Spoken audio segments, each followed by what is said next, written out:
Movie Recap Tagalog here. Tunghayan natin ngayon, ang sci-fi thriller film na, Subservience. Tara na't panoorin natin. Nagsimula ang pelikula kay Nick na labis ang pagmamahal sa asawa niyang nagngangalang Maggie. Isang umaga, bago pumasok sa trabaho ay nagpaalam si Nick sa asawa. Sa di inaasahan ay nakaramdam si Maggie ng pananakit ng dibdib kaya agad siyang isinugod ni Nick sa ospital. Matapos ng ilang laboratory test at check-up, ibinalita ng doktor kay Nick na kailangang operahan ang puso ni Maggie sa lalong madaling panahon at kung hindi ay mamamatay ito. Labis ang pagkabahala ni Nick ngunit kailangan niyang maging matatag para sa kanyang pamilya. Dahil nakakonfine si Maggie, kailangan niyang pagsabayin ang trabaho at alagaan ang kanilang dalawang anak. Sa unang araw pa lang ay nahirapan na siya kung paano pagsasabayin ang trabaho at gawain sa bahay. Kinabukasan ay naghanap siya ng makakatulong sa kanyang pang-araw-araw na gawain. Isinama niya ang dalawang anak sa isang high-tech robotic expo. Ipinapakita sa event ang iba't ibang klase ng robot na dinisenyo upang makatulong sa tao sa kanilang mga gawain sa bahay. Sinabi ng anak niyang si Ayla na parang totoong tao ang mga robot. Ipinaalam ng isang salesman na makakatulong ang robot sa paglilinis, pagluluto, pag-aalaga ng bata at iba pa. Habang inaalam ni Nick ang iba pang detalye ay napansin niyang nagdala si Ayla nang hindi nagpapaalam sa kanya. Natarante siya at agad na hinanap ang anak. Ilang saglit pa ay biglang lumitaw si Ayla kasama ang isang robot maid na babae. Ipinagmalaki ng salesman na ang robot maid na iyon ay ang latest at sophisticated na robot na pwede niyang maging katulong sa bahay. Nakiusap rin ang anak niya na kunin nila ang robot maid na iyon bilang katulong sa bahay. Kinabukasan, habang hindi magkanda-ugaga si Nick kausap ang katrabaho at hinahanda ang almusal ng mga bata ay dumating ang babaeng robot maid. Upang makapagsimula agad ay kinuha nito ang schedule nilang lahat. Ipinaalam nito kay Nick na bilang amo ay mayroon siyang kontrol sa lahat ng gusto niyang ipagawa. Maya-maya lang ay niyaya ni Ayla ang ama na ihatid na siya sa eskwelahan. Sinabi ng robot na wala pa siyang pangalan. Nagmungkahi si Ayla na tawagin nilang Alice ang robot maid nila. Pag-alis ng mag-ama ay sinimulan ni Alice ang trabaho niya. Kinagabihan ay inihanda ng katulong ang hapunan ng mag-aama na hindi nagustuhan ni Ayla dahil hindi ito kasing sarap ng luto ng kanyang ina. Hating gabi, nagutom si Ayla kaya sinubukan niyang abutin ng cookies na nasa itaas ngunit nawala ang balanse niya. Mabuti na lang at napansin siya ni Alice na mabilis siyang nasalo. Narinig ni Nick ang hiyaw ng anak at bagsak ng garapon kaya agad niyang tinungo ang kusina. Nakita niya si Alice na nazalba ang anak niya ngunit nasugatan ito ng bubog sa hita. Sinundan niya ang katulong upang tignan ang sugat nito. Nagsabi ang katulong na huwag siyang mag-alala at magaling na ang nasugatang bahagi ng hita niya. Sumunod na araw, binisita ng mag-aama si Maggie sa ospital. Inilabas ni Alice ang mga bata upang magkaroon ng pribadong oras ang mag-asawa. Sa trabaho, nagkaroon ng matinding pagtatalo si Nick at ang kanyang boss.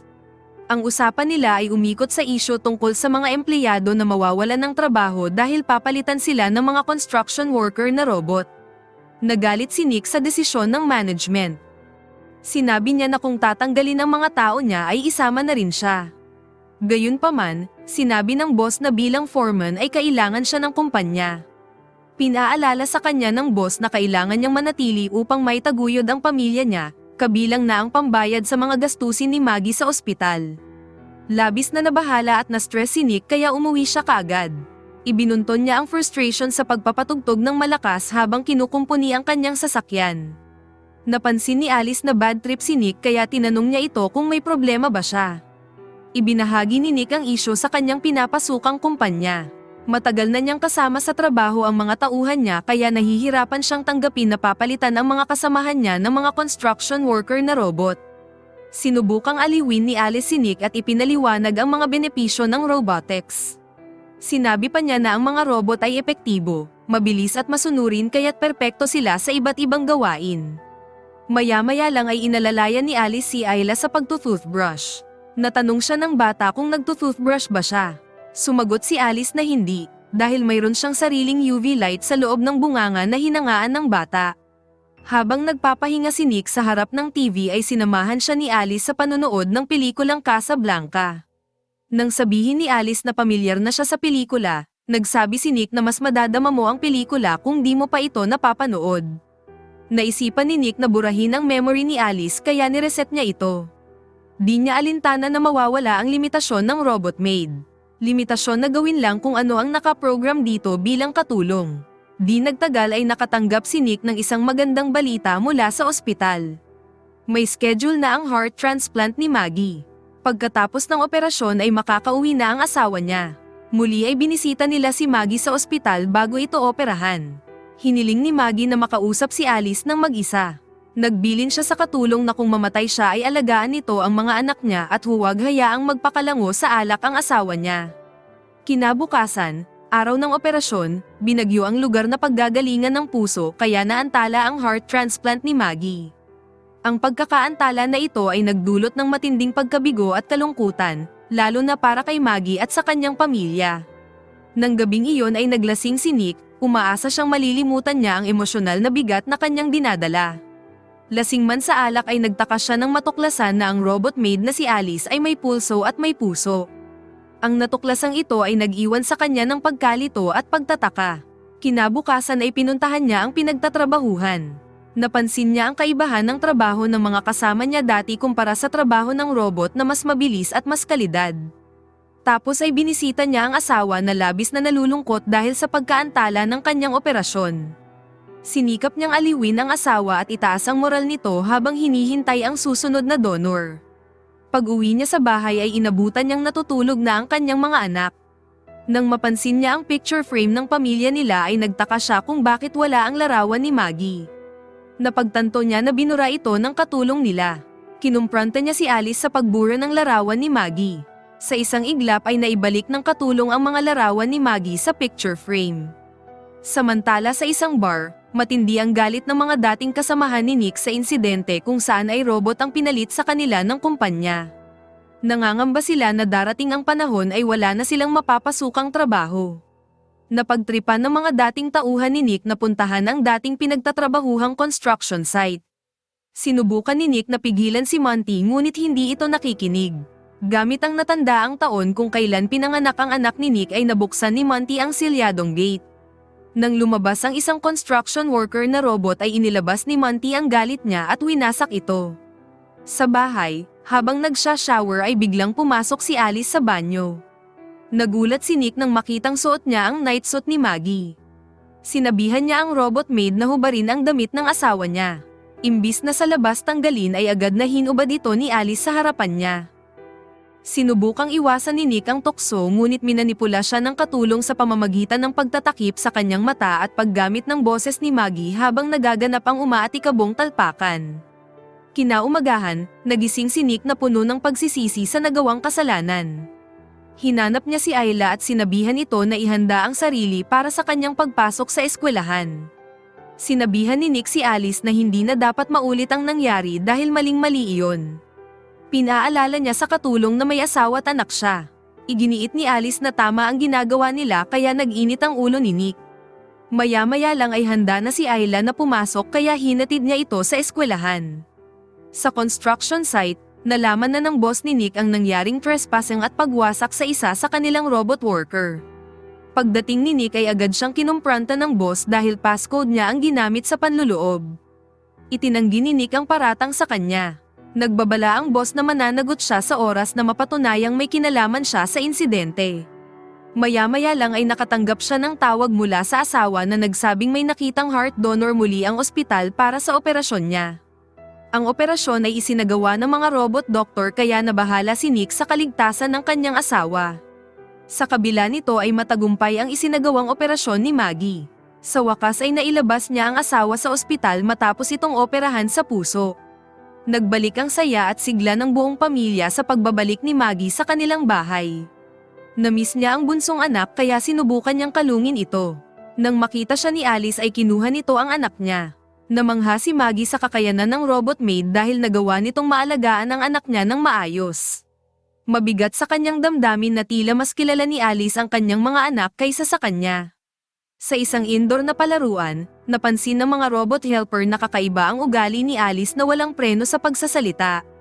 Ipinaalam ni Alice na nang i-reset siya ng amo niya ay nagagawa na niyang huwag sundin ang mga itinakdang patakaran. Mas gusto niya ang ganoong system setting kung saan ay nagagawa niya ang mga gusto niyang gawin.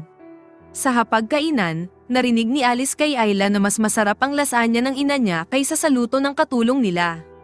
Tinanong niya si Maggie tungkol sa recipe ngunit tumanggi ito na ipaalam sa kanya at nagsabing sikreto iyon ng pamilya na hindi niya pwedeng ipaalam sa iba.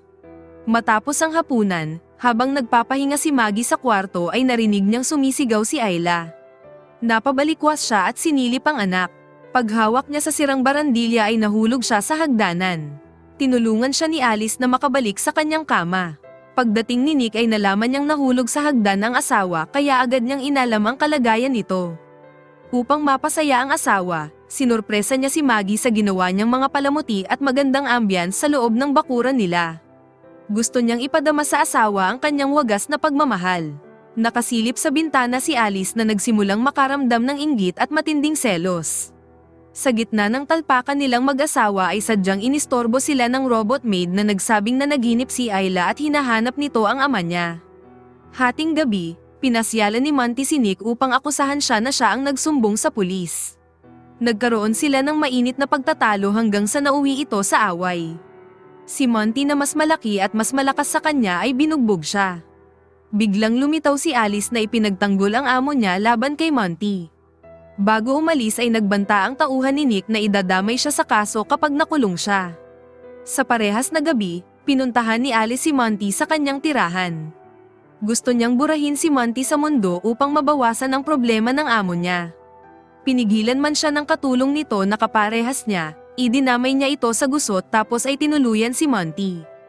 Isang gabi habang nasa bathtub si Maggie ay nagkausap sila ni Alice. Nabanggit ni Alice na nais niyang pasayahin si Nick. Napaisip si Maggie na maaaring nagkaroon ng relasyon ng asawa niya sa katulong nilang robot noong nasa ospital siya. Nag-init ang ulo niya sa katulong at inutusan itong pumunta sa garahe. Pagdating ni Nick ay hinarap siya ng asawa at sinabihan itong alam niyang may nangyari sa kanila ni Alice. Nasa kabilang silid si Alice na nasaksihan ang pag-aaway ng mag-asawa. Habang nagtatalo ang mag-asawa ay inilagay ni Alice ang sanggol sa bathtub. Mabuti na lang at nakita siya ni Ayla na agad nagsumbong sa kanyang ama at ina. Mabilis na tinungo ng mag-asawa ang nakasaradong banyo sa itaas. Habang si Alice naman ay gustong lunurin ang sanggol sa bathtub. Habang winawasak ni Nick ang pinto ay nagtungo si Maggie sa bubungan at dumaan sa bintana upang iligtas ang anak. Pinigilan siya ni Alice habang si Nick at Ayla naman ay tuluyang nakapasok at agad na inalis ang sanggol sa bathtub. Nang ihampas ni Nick ang lampshade sa ulo ni Alice ay nabitawan nito si Maggie. Nasira ang mukha ni Alice at matapang na hinarap si Nick. Muli ay inatake niya ang katulong na mabilis na nahawakan ang bakal na pamalo niya. Sinabihan siya ni Maggie na bitawan ang bakal tapos ay sinaksak nito ang saksakan sa power outlet. Nagdulot ito ng short circuit sa katawan ng robot hanggang sa tuluyan ng masira ito dahil sa lakas ng kuryente. Di nagtagal ay dumating ang ambulansya at representative ng kumpanyang gumawa sa robot upang ayusin ang nangyaring insidente. Upang masiguro ang kaligtasan ng mga bata at ni Maggie ay nagpadala sila sa ospital. Nagsabi si Maggie sa asawa na mas mabuti kung sila lang munang mag-iina ang magpunta sa ospital dahil gusto niyang malayo sa kanya pansamantala. Naiwan si Nick sa bahay at si Alice naman ay dinala sa service center upang ayusin ang mga nasirang parte niya. Inalam ng mga technician kung ano ang posibleng dahilan kung bakit nasira ang program ng robot nila. Nang tignan nila ang nilalaman ng artipisyal na utak ni Alice ay nagawa nitong ilagay ang nilalaman ng utak niya sa isa pang robot na kawangis niya. Agad nilang inalis ang memory module at hinugot ang mga cable ng server. Huli na ang lahat dahil na-upload na ang laman ng utak ni Alice sa kawangis niyang robot. Pinatay nito ang lalaking technician tapos ay sinunod ang babae. Binuhay ng kopya ni Alice ang orihinal na Alice. Ngayon ay dalawa na silang maghahasik ng lagim.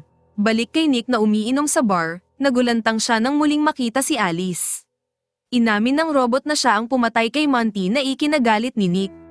Sa bilis ng robot ay hindi siya nakapalag kaya humingi siya ng tulong sa waiter na robot ngunit kinontrol lang ito ni Alice. Sinubukan niyang bulahin si Alice hanggang sa mahugat niya ang memory module nito sa ulo. Tapos ay nagpunta siya sa ospital.